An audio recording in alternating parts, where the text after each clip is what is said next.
Before we get into the final example for the collection, I want to keep things pretty simple. We'll talk a little bit more about nested groups. In this case, masking. Here I have a basic object, which as you can imagine, having a silhouette as a mask is very handy. First, I can just do a paint bucket fill, entire layer. And here I've set that to the multiply blending mode. So we're at normal, this is what it would look like, but it's multiply. So that is just going to apply to everything inside of the object.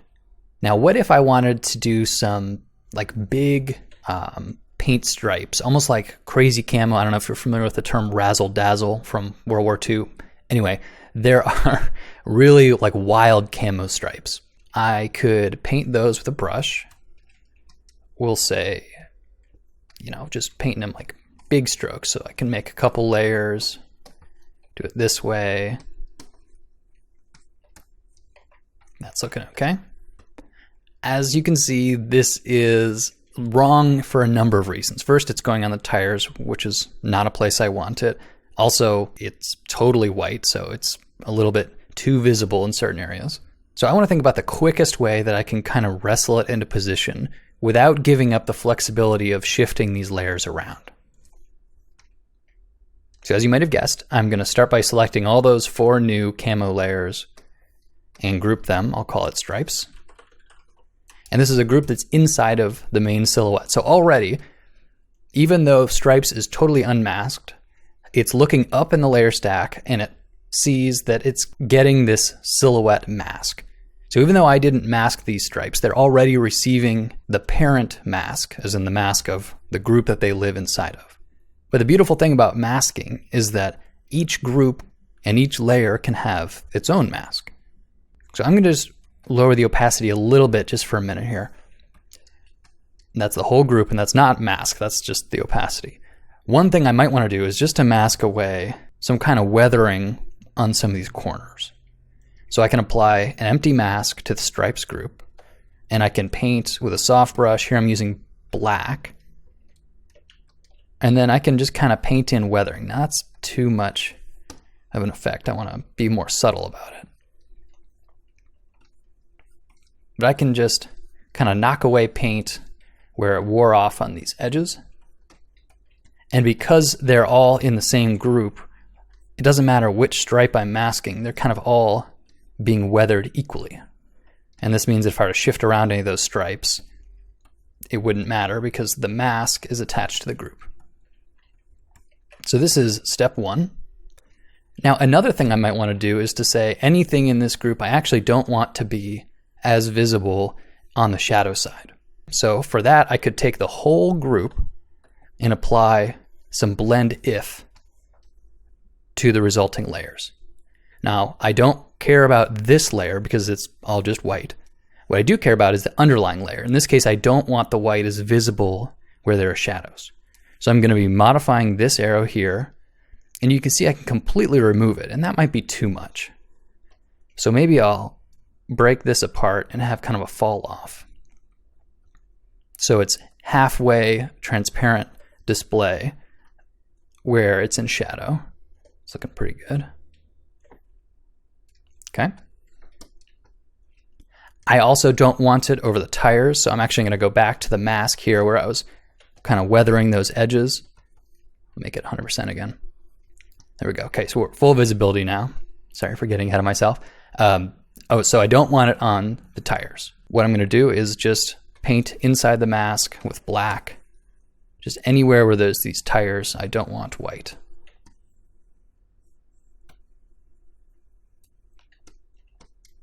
And then if I wanted to make the stripes even less prominent, I would just go back into the blending options and just modify these arrows until I'm satisfied with the look.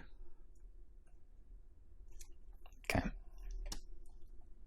I can still move each of these stripes around. All of these changes I've done essentially happen uniformly to the entire group. I could even add another layer of stripes in here, and it would also get the result of all the masking and all the blend if, just because it lives inside the stripes group. Now, what if I wanted to have like a spray paint fade? So maybe the front of the vehicle is orange, leading back into this kind of brown color. And maybe what I want is actually to only have that take place where there are white stripes. Okay, as you might have guessed, this is also an opportunity for a clipping mask. So I'm going to do it with no clipping mask first, just so you can see what's going on here. So here is bright orange. Ooh, yeah. But I only want it on top of the white. Well, that's what a clipping mask does. So I will clip this to the stripes group, and all of the subtle masking that was happening by these rules I set up on the stripes group will apply to these clipping masks as well. So I can shift this fade around. That's this new layer that I just painted on here. Since it's clipped to the white stripes, it doesn't matter really where it is. It's always going to follow those rules. I could also paint a different color, maybe some crazy blue here in the back. And so here I can shift this hand-painted gradation around, and it's all only going to go where I want it to go because of the way that I've set up the structure of the stripes group, blend if, masking, etc. And then use the power of a clipping mask to go right on top. All of the elements are still non-destructive. I can shift an individual stripe layer around, whatever I want to do. So then finally, let's say I also want to add these good old panel lines again. Same deal. I'm going to bring this inside of the main silhouette. So it's now being masked because it's living inside this main group. And I only want the dark bits. So as you might imagine now, I go to blending options, blend if, and then I will change it to be only this layer. I don't care about the underlying stuff. And I only want the dark bits of this layer. So I'll find some nice threshold that looks pretty good. And in this case, I don't want it everywhere. I'm going to hide the stripes for a minute so we can see the form a little bit better. See how it's kind of breaking the illusion? I am also going to manually mask. So right now the masking is really just this blend if. I can also add an empty mask to that layer. And I can paint away where I don't want it to be visible. So here I'm just painting with black in the layer mask. And I really only want it on this top face. So I'm going to hide away everything else. All these side faces, I don't want on top of the turret or the gun.